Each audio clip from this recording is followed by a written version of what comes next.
¿Qué tal? Saludos cordiales un sábado más en este Cara a Cara de Voz Populi, en el que les traemos temas de actualidad. Bueno, la verdad es que esta semana ha sido un tema único. Ha habido muchas cosas más, se habla de vivienda, el Gobierno ha intentado colar nuevos planes para la conferencia de presidentes que se está celebrando este sábado, pero ha habido un tema que ha acaparado la actualidad de lunes a sábado y está acaparando la actualidad y lo que te rondaré morena, que decía un castizo, ¿no? El tema de Leire Díez, la famosa militante del PSOE que hizo, bueno, acuerdos en la oscuridad, vamos a decir así, que ahora hemos sabido a través de unos audios que han publicado y estamos publicando los medios de comunicación, según los cuales esta chica, esta persona, esta mujer, que es militante del PSOE desde hace 15 años, que trabajó codo con la jefatura socialista en Ferraz, que fue alto cargo de Correos con Juan Manuel Serrano, que era a su vez mano derecha de Pedro Sánchez. Esta persona estuvo haciendo tratos con empresarios imputados por los jueces, por los fiscales, por la Guardia Civil, y estos empresarios están interesados evidentemente en buscar una reducción de pena y en presionar, y por qué no decirlo, y en chantajear a quienes les están investigando por este orden: Guardia Civil, policía, fiscales, jueces. En medio de esta melé inmensa, a Leire al final, que lleva una semana de pasión, que diría aquel, la han echado del Partido Socialista, y ella dio una rueda de prensa, por calificarlo de forma suave, esperpéntica. Parecería que hubiera vuelto la España de Valle Inclán de hace 100 años, ¿no? Aquella luces de Bohemia.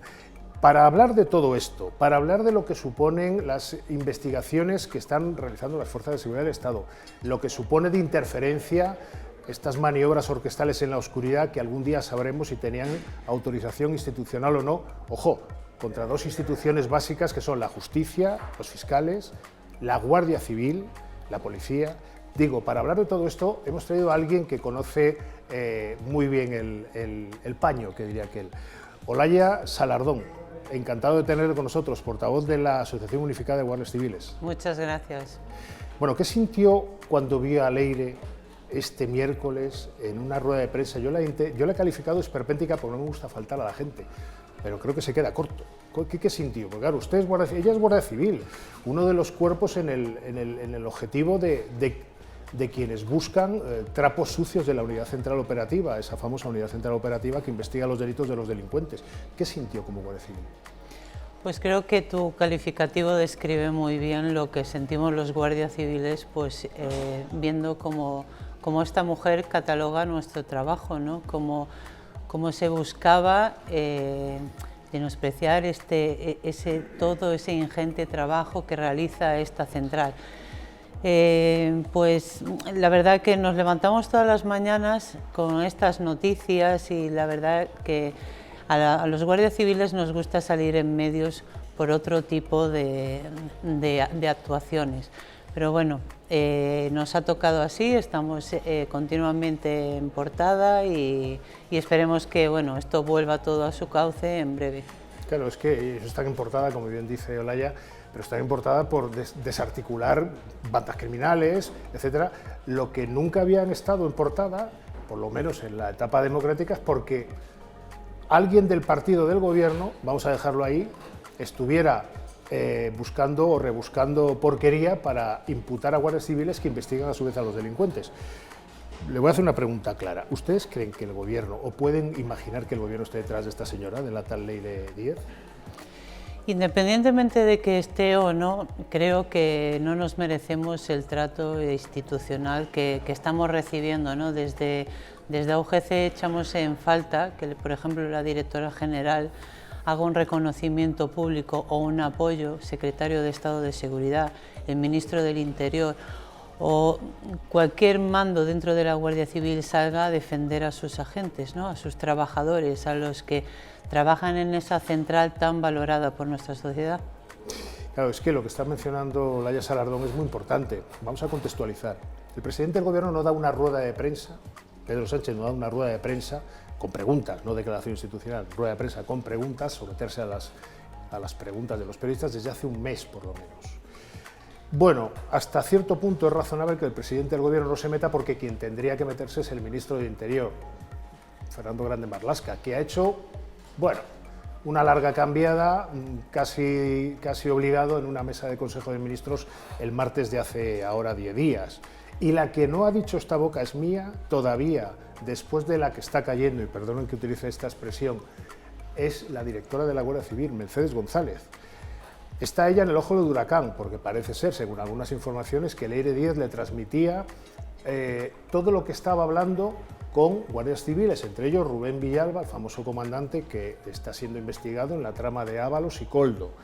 Y algunas informaciones también dicen que Leire Díez llegó a estar en el despacho de Mercedes González, no que habló con ella en el día en el que estuvo comiendo con el comandante Villalba en Leganés, no, que luego se desplazó nada menos que a la Dirección General de la Guardia Civil para hablar en el despacho con la directora general, cosa que la Guardia Civil todavía no ha desmentido. Entonces, el silencio del que habla Olaya tiene mucho sentido, ¿no?, criticarlo, porque es que no tiene sentido, da la sensación, permítame la expresión, de que el PSOE y el Gobierno parecen culpables en toda esta historia, aunque no lo sean. Aunque no lo sean, son cómplices. Con ese silencio lo que están haciendo es dejarnos a un lado. Ya durante todo este año hemos asistido a un desmantelamiento por parte del Gobierno de la Guardia Civil. Somos conscientes de que cada vez a la Guardia Civil se la relega de sus cometidos. ¿Por qué?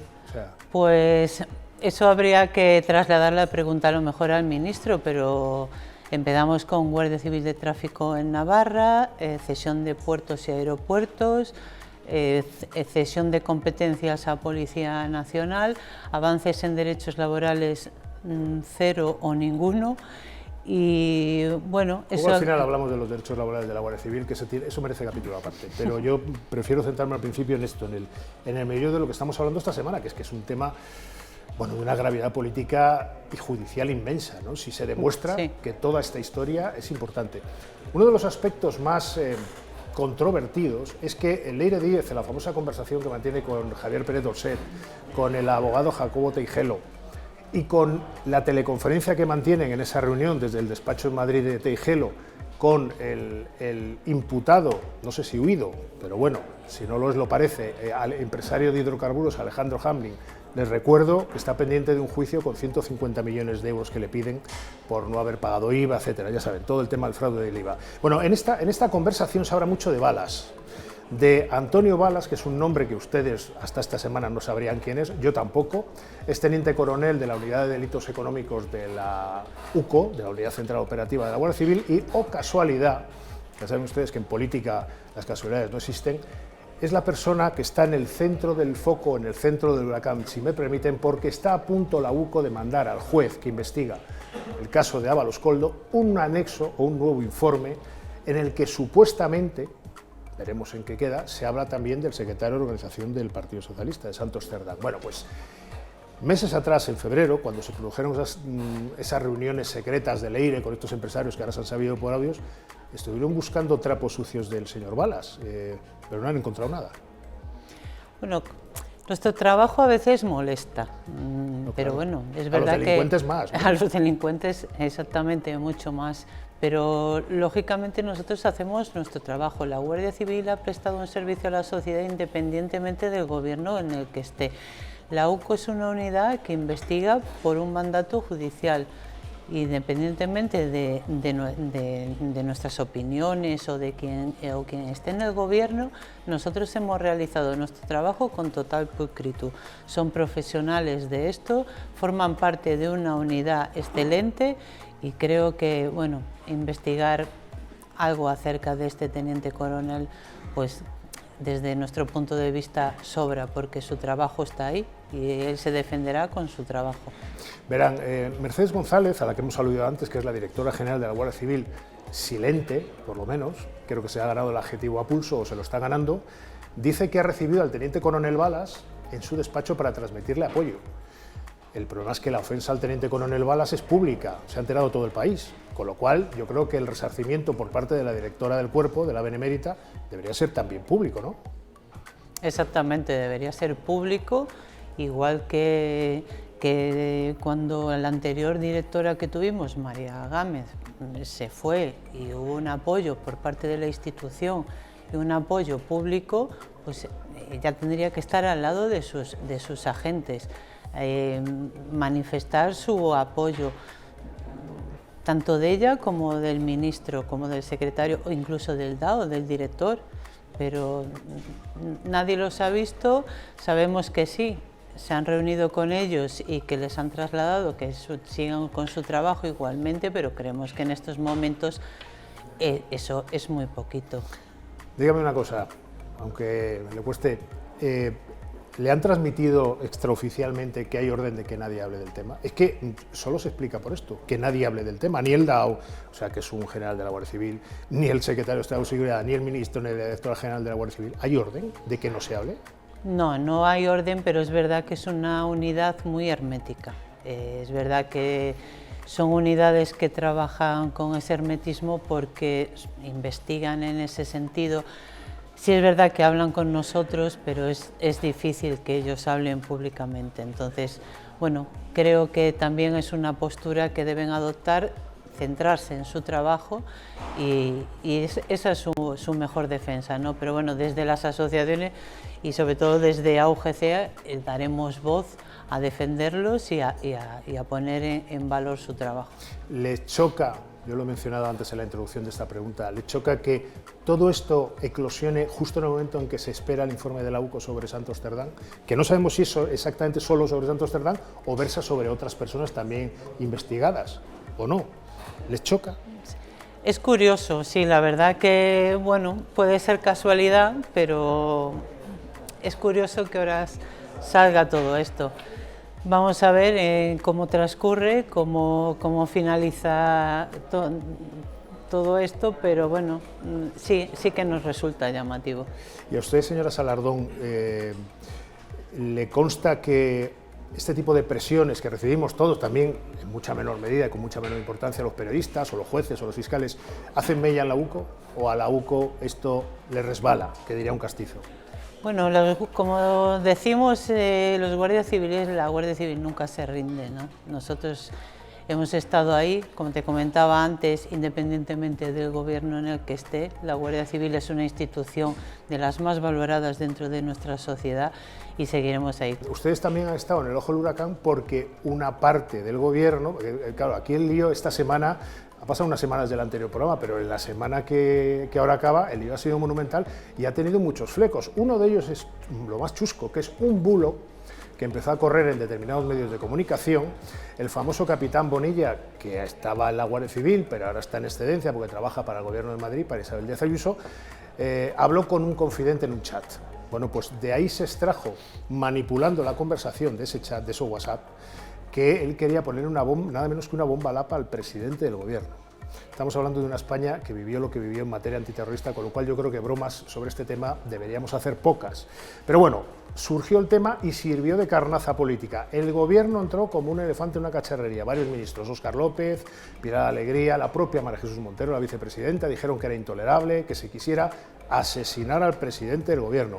Pues luego resulta que no era verdad, el WhatsApp no dice eso, sino que el señor Bonilla, digamos que bromeaba, con poco gusto, vamos a decir así, con un confidente diciendo a ver si en vez de la laureada de San Fernando, la bomba lapa me la van a poner a mí. Una broma de mal gusto, pero bueno, en una conversación privada. Lo que no tiene un pase es que el gobierno se meta en este fregado, ¿no? A descalificar nada menos que a la Guardia Civil. Exactamente. Además que, bueno, ese medio de comunicación reconoce que es verdad, que no es un mensaje descontextualizado y que está, además, fuera de lo que en un principio habían informado. Y no hemos visto tampoco ninguna rectificación. O sea, es un mensaje de una conversación privada que se extrapola y se utiliza y se hacen eco, como bien decías, de él, pero nadie ha rectificado y ha dicho, es verdad, ese medio de comunicación, por supuesto sí, los medios de los que se hicieron eco también, pero nadie ha salido a decir, pues es verdad, era al contrario. Como tú bien dices, era una broma a lo mejor de mal gusto dentro de una conversación privada, pero era al revés. El confidente sí le hablaba de esta vez si te condecoran con una medalla y él hablaba de, bueno, vamos a ver si no me ponen una bomba lapa. A mí no me gusta esa terminología hablando dentro de mi profesión, pero bueno, era una conversación que bueno, se utilizó y que pudo haber llegado a, bueno, a crear un ambiente importante. Se lo voy a preguntar directamente, ¿existe una UCO patriótica, como dicen algunos terminales muy próximos al Ejecutivo socialista? No existe una UCO patriótica, existe una unidad central operativa que está compuesta por muchas secciones que investigan un montón de personas, delitos económicos, etcétera, etcétera. La UCO la conforman un montón de agentes y es verdad que no existe una UCO patriótica como tal. Pero bueno, yo creo que forma parte de esta campaña de querer denostar a esta central. Y bueno... No, si es que además Olaya Salardón tiene razón, por una razón. El famoso ya, yo creo que muy a su pesar, teniente coronel Antonio Balas, tiene en su haber muchas investigaciones llevadas a buen término. Algunas afectan al Partido Popular. Es decir, la UCO patriótica contra el PSOE y contra el PP, pues es un poco extraño, ¿no? Porque si afectan a la Gürtel, afectan al patrimonio de Rodrigo Rato y otras muchas causas, ahora afectan al PSOE porque está el PSOE gobernando y la UCO, como otras unidades policiales, tienen que, en función de policía judicial, tienen que investigar a las órdenes del juez, pues sacarán lo que tengan que sacar y de quien tengan que sacarlo, ¿no? Entonces, ¿usted ve nerviosismo en el gobierno? ¿Ve algo que les lleva a una situación absolutamente kafkiana que nos ha puesto una semana de locos en términos políticos, mediáticos y a ustedes también? Bueno, creo que si uno no tiene nada que ocultar no tendría por qué existir ese nerviosismo, ¿no? Si a mí me encargan una investigación y yo no tengo nada que ocultar, pues no tendría por qué parecerme ni bien ni mal, ni estar nerviosos, ni molestarme ese trabajo, ¿no? Pero bueno, se ve que su trabajo molesta o que no es del todo grato. En términos indiciarios, me van a permitir la pregunta, señora Salardón, conviene cuando uno lo investiga no parecer culpable, ¿no? Exactamente, conviene, sí, sí. Una cosa, vamos a pasar al tema que más les preocupa a la Asociación Unificada de Guardias Civiles, que es el tema salarial. El tema salarial, las equiparaciones salariales de los agentes con otros cuerpos policiales, estoy pensando en Ertzaintza, estoy pensando en, bueno, Mossos d'Esquadra, etcétera. ¿Cómo está el tema ahora? Pues parado. En derechos laborales seguimos sin avances desde... Claro, es un cuerpo militar, ojo, Es sí, que esto es importante, que la gente no lo sabe. Sí, somos un cuerpo de naturaleza militar y bueno, seguimos sin unos derechos laborales básicos como cualquier otro trabajador. Pero bueno, por ejemplo, el derecho de la sindicación. Todavía la Guardia Civil, al revés que la Policía Nacional, que sí consta de un sindicato, nosotros ese derecho lo tenemos limitado y bueno, igual que en derechos laborales no avanzamos, tampoco avanzamos en que nos cataloguen como una profesión de riesgo, ni que se lleve a cabo esa equiparación salarial. ¿Cuánto es la diferencia? Es que es importante que los oyentes la tengan clara. ¿Cuánto es la diferencia entre un guardia civil, un mozo de escuadra y un Ertzaintza? Hombre, depende mucho del destino, no te puedo dar una cantidad exacta porque depende mucho del destino y los complementos que se utilicen. Una media, vamos a decir. Pues a lo mejor 500, 600 euros. ¿Al mes? Sí. 7.200 euros menos al año, ¿no? Sí. Claro, es que con eso comes mucho y puedes hacer muchas cosas, que no solo comer. Claro, pero esa cantidad también varía independientemente de la especialidad. No es lo mismo estar en la UCO que estar en tráfico, en policía judicial o en el cinológico. Sí, pero eso lo mismo ocurriría en los cuerpos que tienen salarios base más altos, que también dependiendo del rango y del destino de cada uno de sus integrantes cobrará más o menos. Pero de base hay una brecha de 500, 600 euros entre un guardia civil, un mozo de escuadra y un Ertzaintza. Sí. Es que eso es un dato clave para que la audiencia se dé cuenta trabaja la Guardia Civil, esa Guardia Civil que para algunos es un poco un pim pam pum, o por lo menos lo ha sido esta semana, como si estuvieran en una especie de conspiración, no se sabe muy bien contra qué o contra quién. Olaya Salardón, ha sido un placer tenerla con nosotros. El placer ha sido nuestro por parte de mi asociación, muchas gracias por la invitación y nada, cuando queráis, aquí estamos. Cuando ya se aclare un poco más esto, que está turbio de narices, por no decir otra cosa, le prometo que volverá a estar aquí con nosotros. Pues muchas gracias. Bueno, a todos ustedes yo ya no para la semana que viene, porque por más que le diga vivienda, Estatuto de Cataluña, bueno, vayan a saber ustedes qué audio sale el lunes que viene, que nos condiciona la semana entera, en fin, bueno.